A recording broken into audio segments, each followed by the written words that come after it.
नमो अरिहंताळं नमो सिद्धाळं नमो वायरियाळं नमो गच्छायाळं नमो लोए सवा साहुलम। महावीर भगवान की जय। हमने अब तक पर्व 28 में रामचंद्र जी और सीता जी के विवाह के प्रसंग के बारे में हम पढ़ रहे थे। हमने यह जाना जो कि सीता का भाई था उसको कोई विद्याधर हरकर ले गया था, कोई देव हरकर ले गया था पूर्व भव के कर्म के कारण, और उसे वन में छोड़ गया था। और वन में उस विद्याधर को, उस सीता के भाई को विद्याधर अपने पास ले गए थे। और वह विद्याधर जंगल में जाता है और वहां पर सीता का चित्रपट देखता है और चित्रपट पर मोहित होता है। और उस चित्रपट को देखकर उसके मन में, उस चित्रपट का देखकर उसे पाने की अभिलाषा होती है और उस चित्रपट को देखकर मोहित होता है। हमने अब तक यह जाना। उस विद्याधर जो कि चंद्रगति था, जिस विद्याधर का नाम, वो उनको जंगल से लेकर आए थे जो कि सीता का भाई था। हमने ये भी जाना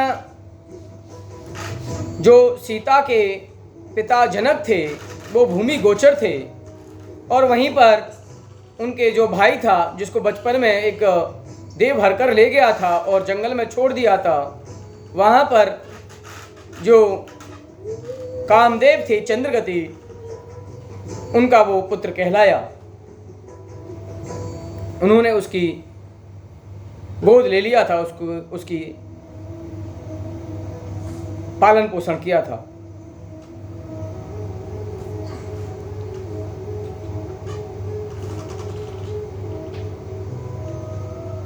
राजा चंद्रगति जनक को देखकर हर्षित होते हैं, पूछते हैं आप कौन हैं? आप इस जंगल में, इस निर्जन स्थान में भगवान के चित्रालय में कहाँ से आए हैं?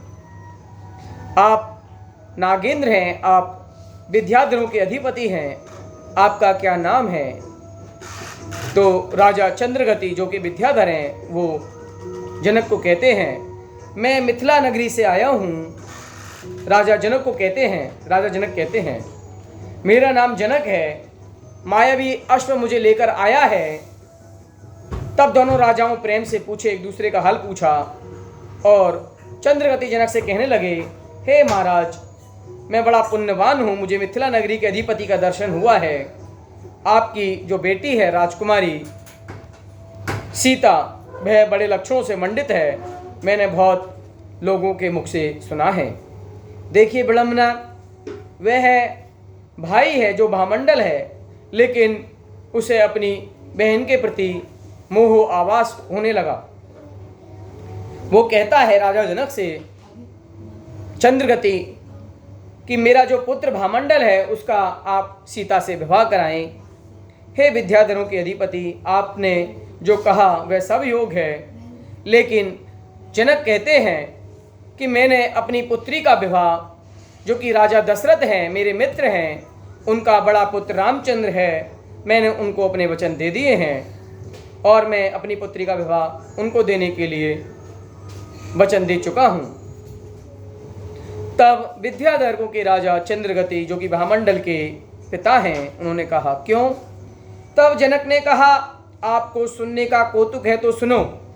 मेरी मिथिलापुरी नगरी के रतन धन गाय पशुओं से पूर्ण सो अर्ध बर्बर देश के मलक्ष महाभयंकर आकर मेरे देश को पीड़ा दी, धन लूटा, देश में श्रावकों को, यतीकों का धर्म मिटाया। तब मेरे और मलक्षों में वहां युद्ध हुआ। उस समय राम ने आकर मेरे और मेरे भाई की सहायता की। वह मलक्ष देवों से भी दुर्जय सो उन्होंने जीते।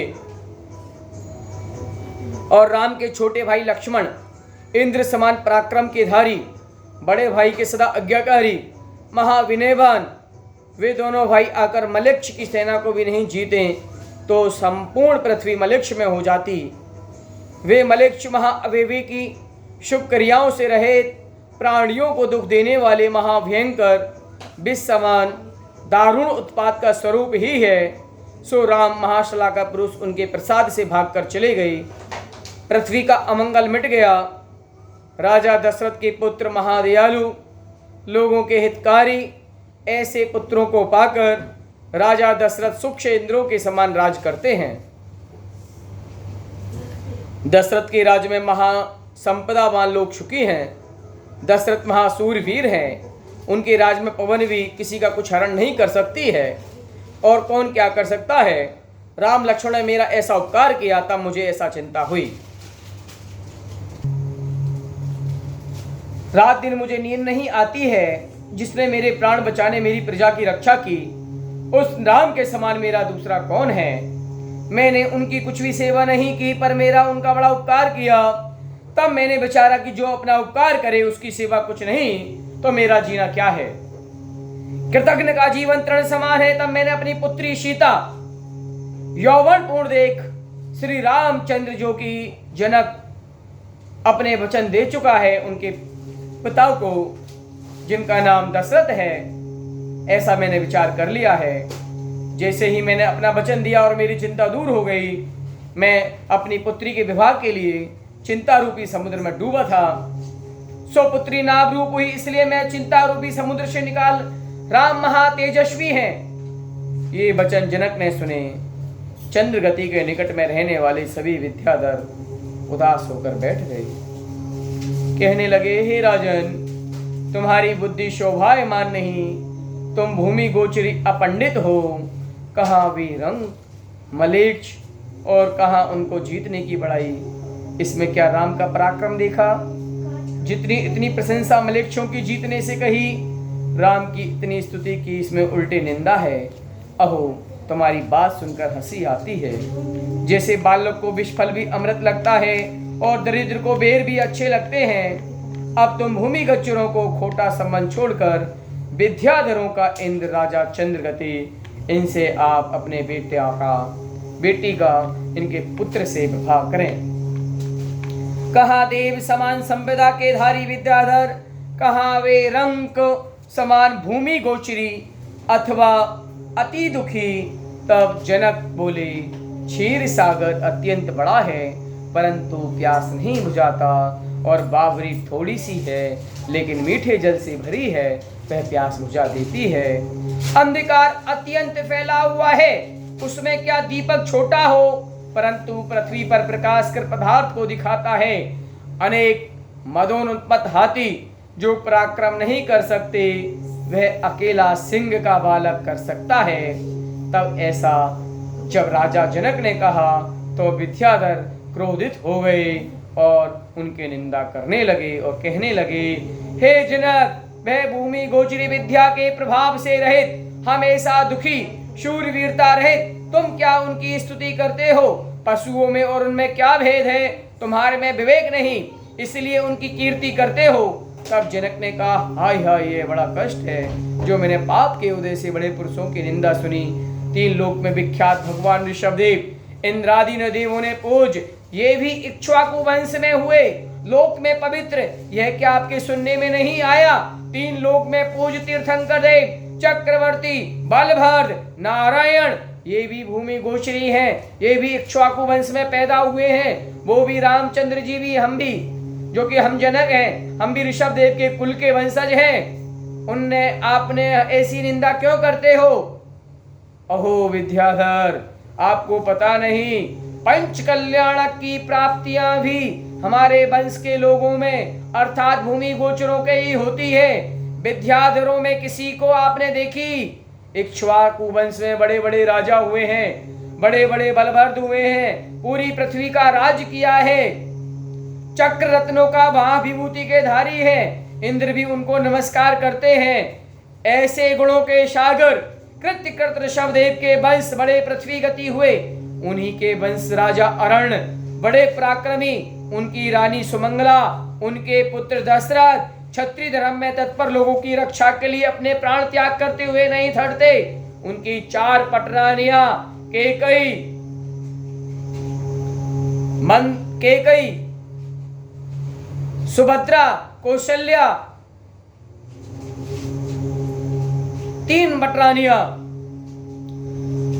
संपूर्ण शोभा से युक्त गुणों में उज्जवल 500 रानियां। भूमि के चिड़ियों की विद्याधरों के कभी आपने देखी। इक्ष्वाकु वंश में बड़े बड़े राजा उत्पन्न हुए, सटकट पृथ्वी का राज्य किया, चक्र रत्न महाविभूति के धारी, उनको इंद्र भी नमस्कार करते हैं। ऐसे गुणों के सागर कृत ऋषभदेव के वंश में बड़े बड़े पृथ्वीपति हुए। उन्हीं के वंश में राजा अरण्य बड़े पराक्रमी, उनकी रानी सुमंगला, उनके पुत्र दशरथ क्षत्रिय धर्म में तत्पर, लोगों की रक्षा के लिए अपने प्राण त्याग करते हुए नहीं डरते। उनकी 4 पटरानी कौशल्या, केकई, सुमित्रा, सुप्रभा, चारों दिशाएं ही हैं। संपूर्ण शोभा से युक्त गुणों में उज्जवल 500 और रानियां अपने शुभ चरित्र से पति का मन हरती हैं। राजा दशरथ, जिनके बड़े पुत्र पदम उनका नाम भी है, उनको रामचंद्र भी कहते हैं। उनका माँ का नाम कौशल्या है। लक्ष्मी से मंडित शरीर, दीप्ति से जीता, सूर्य कीर्ति से जीता, चंद्रमा स्थिरता से जीता, सुमेरु शोभा से इंद्र, सूर्यवीरता से सर्व सुखों को जीता। शुभ चरित्र उनका छोटा भाई लक्ष्मण, जिनकी माँ का नाम केकई कौशल्या, उनके शरीर में लक्ष्मी का निवास। उसके धनुष को देख शत्रु भी भय से भाग जाते हैं। और आप विद्याधरों को उनसे अधिक बताते हो तो कुआ भी आकाश में गमन करते हैं। उनमें क्या गुण और भूमि गोचरों में तीर्थंकरों का जन्म होता है, विद्याधरों में नहीं होता है। जनक ने जब ऐसा कहा तब विद्याधरों ने एकांत में बैठकर आपस में विचार राजा जनक से किया। हे भूमि गोचरों के नाथ, आप राम लक्ष्मण को इतना प्रभाव बताते हो, वृथा ग्रज करज की बात करते हो, तो हम उनके बल पराक्रम का विश्वास नहीं हो रहा। इसलिए हम कहते हैं, आप सुनो। एक वज्र आवर्त, दूसरा सागर आवर्त, ये 2 धनुष हैं। उनकी देव सेवा करते हैं। वे दोनों धनुष दोनों भाई चढ़ावें, तब हम उनकी शक्ति जाने। बहुत कहने से क्या, जो व्रज आवर्त धनुष राम चढ़ावे तो तुम्हारी पुत्री से विवाह करेंगे, नहीं तो हम बलात्कार कन्या को यहाँ ले आएंगे, अर्थात हम आपकी कन्या को जबरदस्ती यहाँ पर ले आएंगे, आप देखते ही रहेंगे। तब जनक ने कहा, यह बात प्रमाण है। तब उन विद्याधरों ने दोनों धनुष दिखाए। जनक उस धनुष को अति विषम देखकर कुछ आकुलता को प्राप्त हुए। उन्हें वे विद्याधर भगवान की पूजा स्तुति कर गदा हलादि रत्नों से संयुक्त धनुष लेकर जनक के साथ मिथिलापुरी आए और राजा चंद्रगति उपवन के रत्नपुर गया। राजा जनक मिथिलापुरी आए तब नगर की महाशोभा हुई, मंगलाचार हुए। सम्मुख आए उन विद्याधरों ने नगर के बाहर एक आयुधशाला बनाकर वहां धनुष रखा, महागर्व सहित रहे। जनक चिंता से थोड़ा सा भोजन कर उत्साह रहे, सेज पर सोए। राजा अति दीर्घ श्वास लेकर चिंता करने लगा। तब रानी विद्या ने कहा, हे नाथ, आपने कौन सी स्वर्ग की देवांगनाएं देखी हैं? उसकी अनुराग से ऐसी अवस्था को प्राप्त हुए हैं। वह कौन स्त्री है जिसने आपको मोहित कर रखा है? हे नाथ, वह स्थान हमें बताओ, हम उसे ले आएं। आपके दुख से हमें महादुखी है। आप महासौभाग्यशाली हैं। आपको कौन नहीं चाहता? वह कोई पाषाण चित्त है। उठो, राजाओं का जो कार्य है वह करो। यह आपका शरीर है तो सभी मनोवांछित कार्य होंगे। इस प्रकार प्राणों से प्रिय रानी विदेहा ने कहा। तब राजा जनक बोले, हे विदेहा, हे शोभने, मुझे दुख ही और ही है। आप वृथा ऐसी बात कहकर मुझे अधिक क्यों दुखी करती हैं? आपको यह बात मालूम नहीं, इसलिए ऐसा कह रहा हूँ। वह मायामयी तुरंग मुझे विजयार्थ पर्वत पर ले गया। वहाँ रथुनपुर के राजा चंद्रगति से मेरा मिलन हुआ। तब उसने कहा, आपकी राजकुमारी मेरी राजकुमार को दो। तब मैंने कहा, मेरी पुत्री को दशरथ के पुत्र श्री रामचंद्र जी को देनी है। तब चंद्रगति विद्याधर ने कहा, जो रामचंद्र ब्रजा पर धनुष को चढ़ाए तो आपकी पुत्री से विवाह करेंगे, नहीं तो मेरा पुत्र विवाह करेगा। मैंने परवश होकर उनके भय से अशुभ कर्म की वजह से बात प्रमाण की। वह ब्रज आवर्त और सागर आवर्त दोनों धनुष लेकर विद्याधर यहाँ हैं। वह नगर के बाहर ठहरे हैं, इसलिए मैं ऐसा मानता हूँ कि वह धनुष इंद्र से भी नहीं चढ़ाई जाएं। उनकी ज्वालाएं 10 दिशाओं में फैल रही है। मायामयी स्तर फूंकार करते हैं, आंखों से वे देखी नहीं जाती। धनुष बिना चढ़ाए ही स्वतः स्वभाव से महानायक शब्द करते हैं। इनको चढ़ाने की कहाँ बात? जो कदाचित रामचंद्र जी धनुष को नहीं चढ़ाएं तो यह विद्याधर मेरी पुत्री को जबरन ले जाएंगे, जैसे श्याल के पास जो मांस की डली कुआ को ले जाए। वह धनुष चढ़ाने के 20 दिन शेष हैं। यही चिंता अगर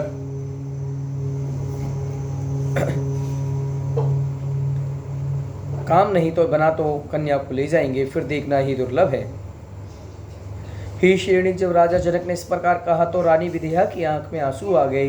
वह पुत्र के हरण के दुख को भूल गई और वह भी याद आया। एक तो